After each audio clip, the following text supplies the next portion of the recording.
তো আপনার একটি টিন সার্টিফিকেট ছিল যেটি আপনি হারিয়ে ফেলেছেন বা এখন সেই টিনটি পুনরায় বের করার জন্য আপনি ওয়েবসাইটে যাচ্ছেন, ফরগট পাসওয়ার্ড দিচ্ছেন, আইডি পাসওয়ার্ড মনে নেই এবং ফরগট পাসওয়ার্ড দিয়ে আপনি কোনোভাবেই বের করতে পারছেন না বা আপনার পুরাতন আইডিতে লগ ইন করতে পারছেন না। তো আজকে আমি আপনাদেরকে এই ভিডিওর মাধ্যমে দেখাবো আপনারা মাত্র এক ক্লিকেই আপনারা সেই পুরাতন সার্টিফিকেটটি পেয়ে যাবেন এবং কোনো আইডি পাসওয়ার্ডের ঝামেলাও নাই। তো ভিডিও শুরু করার আগে আমি আপনাদেরকে জাস্ট একটা কথাই বলবো, যদি আপনারা এই ভিডিও দেখে উপকৃত হন আপনারা ভিডিও শেষে শুধুমাত্র একটি কমেন্টে থ্যাঙ্কস লিখে দিবেন এবং একটি লাইক করে দিবেন। আপনাদের সাবস্ক্রাইব করার প্রয়োজন নেই যদি আপনারা মনে না করেন। তো কথা না বাড়িয়ে আমরা চলে যাই মূল ভিডিওতে এবং আপনারা কিন্তু সম্পূর্ণ ভিডিওটি দেখবেন, কারণ আপনারা যদি টেনে টেনে স্কিপ করে দেখেন তাহলে কিন্তু ছোট্ট একটি পয়েন্ট মিস করে ফেললে আপনারা শেষে গিয়ে বুঝতে পারবেন না। তো চলে যাই আমাদের মূল ভিডিওতে। তো আমি এখন চলে যাব আমার কম্পিউটার স্ক্রিনে। চাইলে আপনারা এই কাজটি আপনাদের মোবাইল ফোন দিয়েও করতে পারেন, আমি আমার কম্পিউটার দিয়ে করেছি কারণ হচ্ছে যেহেতু বড় স্ক্রিন আপনারা দেখতে সুবিধা হবে।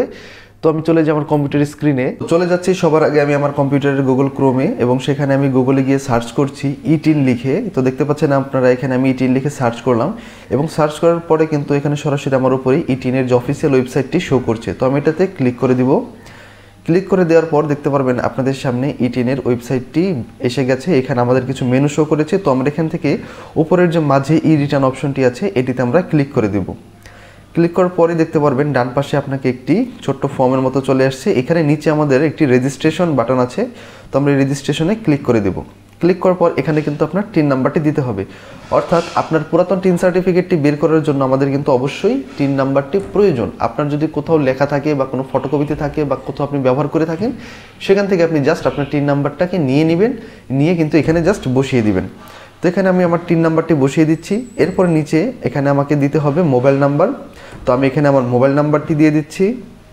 মোবাইল নাম্বারটি দিয়ে শেষে নিচে যে ক্যাপচা বক্সটি আছে এখানে আমার ডান পাশে যে ক্যাপচা কোডটি আছে সেটি দেখে দেখে হুবহু আমাকে এখান থেকে কিন্তু ক্যাপচা কোডটি লিখে নিচে ভেরিফাই অপশনে ক্লিক করে দিতে হবে।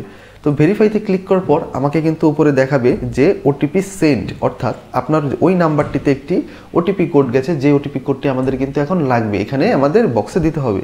তো আমি আমার মোবাইল থেকে ওটিপি কোডটি দেখে এখানে বসিয়ে দিলাম এবং বসানোর পরে নিচে কিন্তু আমাকে এখানে পাসওয়ার্ড সেট করতে হবে এবং এই পাসওয়ার্ডটি কিন্তু অবশ্যই একটু ভিন্ন রকম হতে হবে। যেমন প্রথম অক্ষরটি আপনাদের বড় হাতের দিতে হবে, তারপরে হচ্ছে আপনি কিছু ছোট হাতের অক্ষর, এরপরে কিছু 1 2 3 এইসব দিতে পারেন, এরপরে একটি আপনাকে @# দিতে হবে। তো আমি যেমন দিয়ে দিলাম এখানে বড় হাতের বি, এরপরে AFD এবং এরপরে আমি দিয়ে 95 এভাবে আমি দিয়ে আমার পাসওয়ার্ডটাকে সেট করে নিয়েছি এবং নিচে একই পাসওয়ার্ডটা দিয়ে আমাদের কিন্তু সাবমিট দিতে হবে।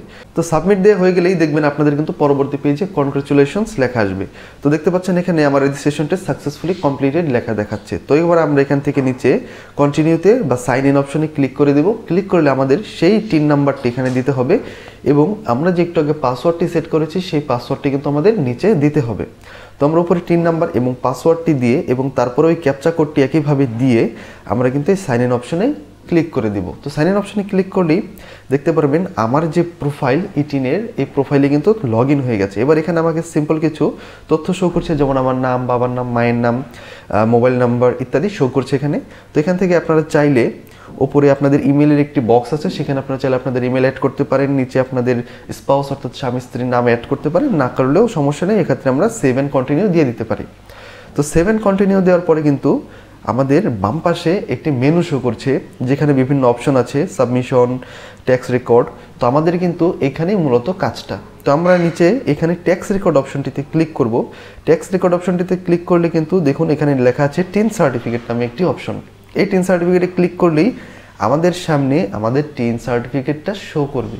দেখতে পাচ্ছেন এখানে আমার কিন্তু টিন সার্টিফিকেটটি শো করছে। এবার আমি সিম্পলি এখানে নিচে ডান পাশে যে গ্রিন কালারের ডাউনলোড আইকন আছে, এই ডাউনলোডে আমি ক্লিক করলেই আমার এই টিন সার্টিফিকেটটা কিন্তু PDF আকারে সেভ হয়ে যাবে।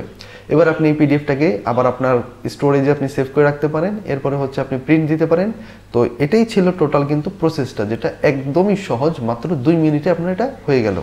তো এই ছিল টোটাল বিষয়টা, আশা করি বুঝতে পেরেছেন। ভিডিওটি যদি ভালো লেগে থাকে আপনারা চাইলে সাবস্ক্রাইব করে রাখতে পারেন। দেখা হবে নতুন কোনো ভিডিওতে, ততক্ষণ ভালো থাকুন। আমার এই চ্যানেলে কিন্তু বিভিন্ন প্রয়োজনীয় ভিডিও দেওয়া আছে, পাসপোর্ট, ভিসা সংক্রান্ত, tin certificate, voter ID card সংক্রান্ত সকল। তো আশা করি আপনাদের হয়তো কাজে লাগতে পারে এবং ভবিষ্যতে নতুন নতুন আরও ভিডিও আসবে। ততক্ষণ ভালো থাকুন, ধন্যবাদ।